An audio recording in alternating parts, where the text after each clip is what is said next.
Have you all noticed that? Have you all noticed any of these commenters or content creators who automatically assume that they know all things divestment? The first thing they talk about is who black women marry. That's it. That's all they talk about and focus on. I had an exchange a couple of days ago with a young lady who frequents BWE channels, and she made a remark about some of y'all divested women ain't really divested. Okay, who gets to qualify black women or bronze women all abroad and tell us what is divestment and what is not divestment? Who decides? See, that's my problem with some of these people that I see on social media who always has divested women or black women who are not pro-black, whether they consider themselves a part of the BWE or sovereign, or Christian. And another thing too is that there are more and more bronze women, or at least from what I see on social media, there are bronze women with black men that are calling out the fuckery, that are encouraging women around them, friends, relatives, co-workers, peers, to expand their options. And it's not just expanding their options. I'm seeing more of these conversations being had, right? Divestment isn't just chalked up to one thing. It's not just one. Dating and mating is just one aspect of divestment. So I don't get what this obsession is from some of these, what I consider to be just flat out fence straddlers. Anytime you are bouncing back and forth between BWE and pro-black, and then we catch you all up in these, BWE chats and lives, and you have so much venom, for these wretched ass nakers, and then you over here on a pro-black channel, calling into their lives, and you have something completely different to say about women that are divested that operate within these BWE circles. So why don't you folks just get it on out in the open? If you're a fence straddler, you don't know how you feel about certain topics. That's your right. Okay? You were once BWE, now you're more pro-black centered, right? But you're not pro-black or black male identified. Anybody can change their mind. And there's someone who has been on social media. I used to make several videos, 6-7 years ago. I used to do videos about hair and all that foolish stuff that really just doesn't even matter, and cancel my old channel. So now I pretty much just do a lot of commentary, really. But one thing that I've just seen over the years is how sometimes we actually don't, sometimes we just, I just say, I won't say, I don't want to chalk it up as saying, I don't want to come off as being hasty, or being judgmental or critical. But I think some of these folks that are sitting on the fence, it's not to say that you can't change your mind, because you can grow over the years, and change can be had. I myself have never ever been this extreme pro-black, on the extreme spectrum of the pro-black side. You know what I mean? In college, I think we all, thought that we would end up with black husbands and black families. Before BWE and before we started seeing, okay, something's not quite right here, right? And then you change, and then you grow over time. So does your perspective based on your experience. I didn't come from some long list of piss poor relationships with black men. What I did come from, or my experience, is that they're not goal oriented, they're not goal driven. Most are, I don't know, what they consider to be success, whether it's career wise, is being able to work from home with a nice laptop. I'm sorry, but it is just a very piddly. I don't think that they have a any thought processes in place to address the lack of drive as men, as males, and that's something I saw a long time ago. So anyway, I'm getting off topic here, but addressing this foolishness that I'm seeing from time to time, with these so-called fence fence straddlers. Once again, you can change your mind, but don't be some fake ass chick that's kind of bouncing back and forth. This side of the house rejected me, so let me go over here. So now I may have some thoughts about, this and that, or I don't agree with this, and I don't like white men, so, I don't know too much about y'all. It's just, divestment isn't just dating and mating, for one. That's one part of it, one aspect of it, right? Let me give an example. My sister is divested. One of my older sisters, married for 13 years, has a son, right? Will damn show you will not catch her in a church. You will not catch her paying for Jordans. You will not catch her supporting black male events. You will no longer catch her donating to black male causes. None of that. Okay? She is open to, she is pro-interracial for black women now, whereas before she was not. Right now, she's focused on some changes that she's making in her life in the past 2 years, and that's starting a small business. That's something she's been working on. She finally has the drive and the motivation to do it after putting in all of the work and a marriage that drained her, that almost made her almost lifeless in a sense. So she's coming back into her own. She's grown spiritually, emotionally, especially intellectually, right? So my sister is divested, right? That doesn't mean that she has some Russian man laying in her bed. That equally does not mean, right, that she's looking at Hasabib over here, Mr. Owner of 8 or 9 different store chains, and sitting down and having a glass of wine with him. Okay?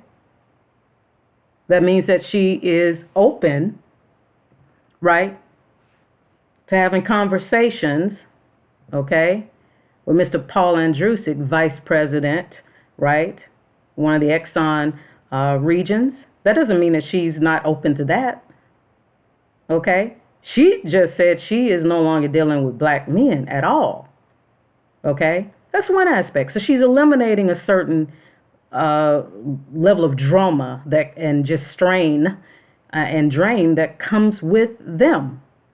That's not me telling her, hey, get on the BWE train. This is my sister stepping into her own. So she was divesting long before the term even came about. Okay? Living her best life at one of her lowest weights that I've seen her in over 15 years. Right? Hair is almost down her back now. Okay? My sister's well over 50. Never seen her happier and better, being a better version of herself. Okay? So, y'all, again, fence straddlers, back and forthers, please don't try to tell women in the BWE or women who are even undecided what divestment is. It is not all chalked up to what you see on this screen, even though we are happy to see successes, marriages and unions formed with the true beauties like we see on the screen here, and paired with men that they will be spending the rest of their lives with. Of course, we're happy to see when black women are happy, or excuse me, bronze women. I try to eliminate the word black. But it is not all about dating and mating. I don't know why you all keep trying to pigeonhole BWE. I do not understand this. And I think some of you are a little bit jaded. I do. I think some of you are a little bit jaded. I think that you have reservations or apprehension about just being honest. Women in the BWE have brought up several points over the years, several major hard points over the years. We've spoken about our experiences. I'm no longer a content creator, but there have been content creators who have. Once again, I mentioned some of the pioneers. Miss Archduchess, Simone is another one. There's many that have come over the years, and you have master commenters that have been around that have shared their stories and successes and challenges, right? And I think that sometimes some on the pro black side of the house, I don't think that they want to admit that we were right. It's just simple as that. And the other thing too is there are so many false comparisons and false equivalencies that have been put out there around specifically bronze women in the BWE. And it's just fakery and it's just a bunch of lies. I won't call out any of those content creators, any of those pro-black content creators. Most of you already know who they are. And I have actually commented underneath some of their channels to kind of counteract some of the false messages that they have put out there, and warranted. So again, folks, I don't understand, why there is so much strife and why there is this low-key kind of little nice, nasty type sneak dissing that I'm seeing from some of these fence straddlers. But at this point, if you don't know how you feel about where you want to take your life, whether that is, and obviously that's a big part of it is family too, right? But don't shit on BWE and don't shit on what we consider, divested women.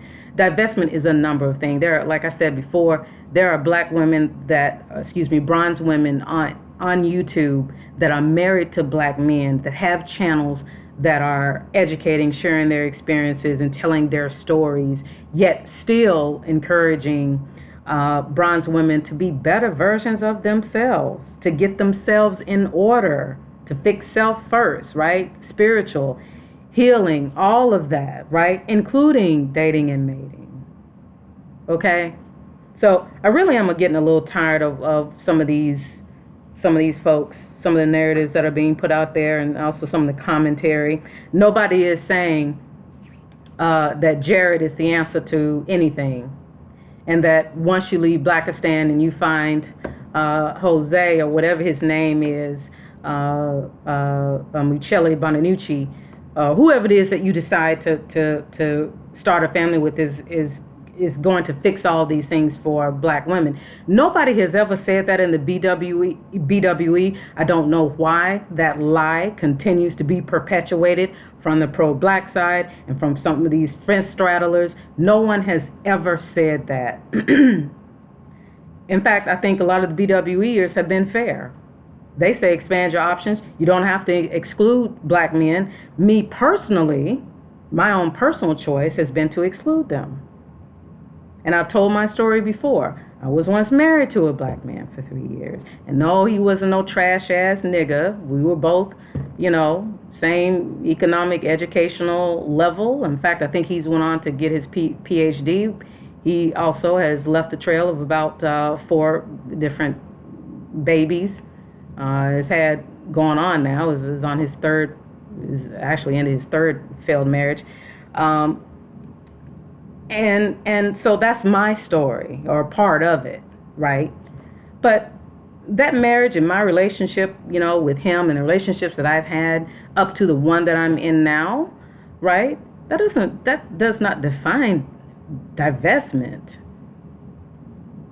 So SSXS Rubicon has done a lot of spiritual work and also healing some old wounds that I actually thought that I had, healed, long time ago. And I told this story last year on some videos that I took down as well. But again, message right now, if anyone is listening to this, please don't try to pigeonhole and tell women who identify as divested. Please don't try to shove down our throats or push down our throats what your definition of divestment is, because it is different for every bronze woman, as it should be. Our paths are all different, right? My journey is different, right? I may need to heal or to speak more or to get right on the spiritual side of things and balance things that help balance out, I don't know, chakras and all that other stuff. Whereas, my coworker needs to find ways to detach from, other emotional traumas from childhood. That may be part of what her focus is this year. Others may be recovering from a failed business from last year and picking up the pieces, right? So it's just a number of things. And I really get tired of seeing bronze women pigeonhole each other. And most of it really is coming from the pro-black side. And sometimes I've seen it internally in the BWE. Allow women grace, everybody. Okay? The next chick's life is not yours. Okay? Her experience is not yours. You don't have to internalize it. You don't have to internalize the fact that more brown women are dating out and that somehow doesn't sit right with you. You feel some type of a way about white men and their history with us. Another thing I want to talk about before I go. I see this everywhere on some of these channels. That white man don't want you, and it's always white man. And, look at what that white man did and all that other nonsense, right? I see that like all the time, especially on those pro-black channels. Okay, and they also point to the rates or low rates of quote-unquote alleged desirability levels that are lower supposedly amongst bronze women. I would say to that, and I bid you all to think about this, I say it is a testament to, yes, more black women are vetting. More black women are not taking this all or none, this take what we can get type deals with these white and non-black men. So I'm actually glad to see that there are less bronze women, right? They're just running out there and just accepting any old trash ass man that they can get that is not black. I would say that that is a success for black women. Okay? As opposed to all that junk piled up, rushed,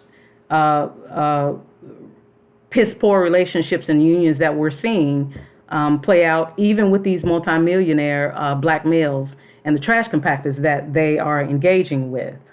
Okay?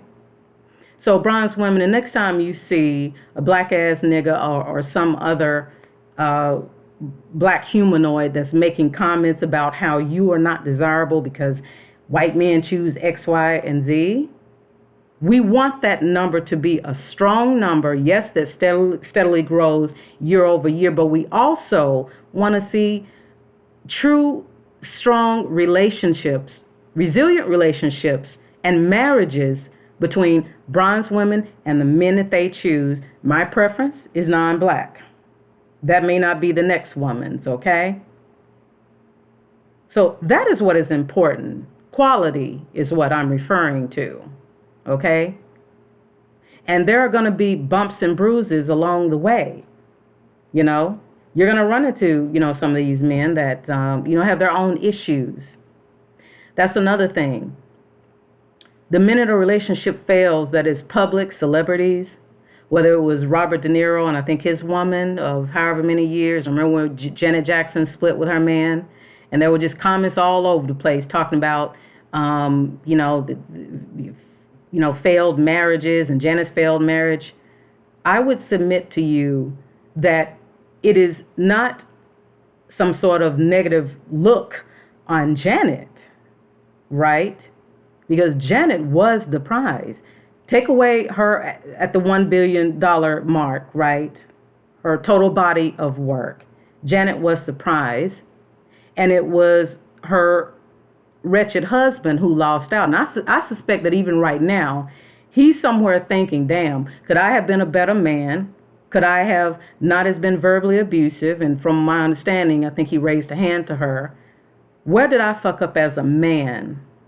Okay? I can assure you that there are more men in his circle that are side-eyeing him as the failure, not Janet.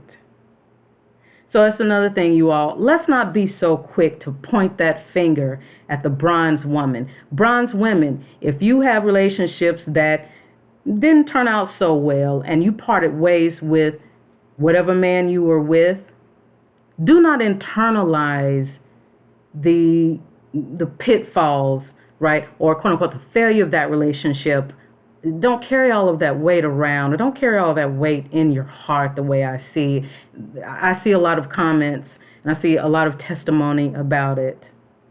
And sometimes we in the BWE really tend to step on the gas and not let up when it comes to us.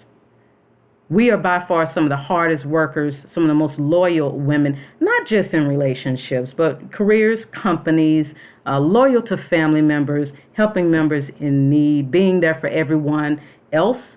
But how many of them have been there for us that are just as loyal? Okay? I've said it before, we are the best to me. We are the actual standard. And I'm not just saying that because I'm a bronze woman myself, but when I see beauties that look like the woman on this screen, when I see women who look like Susan Rice, yes, okay, women who are in their 50s, 60s now, who are well kept, who have kept in shape, who look good, who speak well, the Condoleezza Rices, of which I've seen her in person, the images that you see of her do not do her justice. Her skin, I don't even think I saw a wrinkle on her face. I don't even think I've seen a wrinkle on Condoleezza's face. But anyway, again, that's my message, and I'm rambling. I'm kind of going on and on and on. But you all, as women, whether you are BWE, in support groups, or you're an individualist, I consider myself to be an individualist. Do not browbeat yourself, and don't let other women browbeat you over the head and make you think that you got all of this healing and you got all that trauma and all that other nonsense to go and fix, and that's why your relationship failed, and that's why you ain't ready for being an interracial dater, or better yet, from the niggas, you're not attractive enough. Just sometimes you have to just disconnect and just turn it off. Turn the laptop off. Sign out of Facebook, sign off of Instagram, sign off of raggedy ass TikTok, YouTube, you name it. And just decompress. Now is the time, you all, for us to be even more resilient than what we already are, right? To look in the mirror and absolutely love and admire what is staring back at you. I know you've already heard it many times, and it's actually a boring message, but it is true. Take it from someone who's been there, okay? All right? And it's okay to agree on some things and not agree on others, okay? Healthy conversation is always good. Healthy discussion is always good, okay? Never too young or too old to learn something new or different. Hope that some things that I've said to you, for those of you who may come across my channel, I don't think I have over 50 subscribers. I really don't make a lot of videos. I think the videos I made last year, I either took all those down or put them on private. So I just hope even if I can reach one woman, that's good enough for me. All right. I'm going to go ahead and turn in. You all have a very great Sunday, and who knows, I may make another video next week. See you all on the other side. And if there's any of you who may just need some advice, or you're maybe in a bad spot or a bad patch, and you just need some external an external opinion, someone that's not a family member or a peer, or someone that you normally talk to, where you just want an outside perspective, feel free. You can contact me or ask a question underneath my video. I think I'm in somewhat of a position to to help in some way, and to give some type of guidance. So once again, I love you all. Take care and have a wonderful week. And yet again, although Cora we're slowly recovering, I think in some markets and some states, as my spiritual advisor, who I've been with for 2.5 years, a little over 2 years actually, has told me the last time, we had our coaching session, what is happening right now is not going to hinder or derail my progress. That same advice, applies to all of you. And don't forget, there are markets out there and companies that are still thriving. I happen to work for one. So don't let this Cora, I don't call her Corona, I call her Cora, get you all down or make you feel even more vulnerable than what you may already feel, because we're just constantly seeing headlines and all this other nonsense. Sometimes you just have to turn it off. There's still a reality out there, but there's even bigger things. Now is the time, in other words, you all, to broaden your horizons. Try things that are outside that push you outside of your comfort zone. And I can tell you you're going to see exponential growth. It's already happened for me. So, all right, you all, I will talk to you all later. Thank you for listening, and have a good Sunday.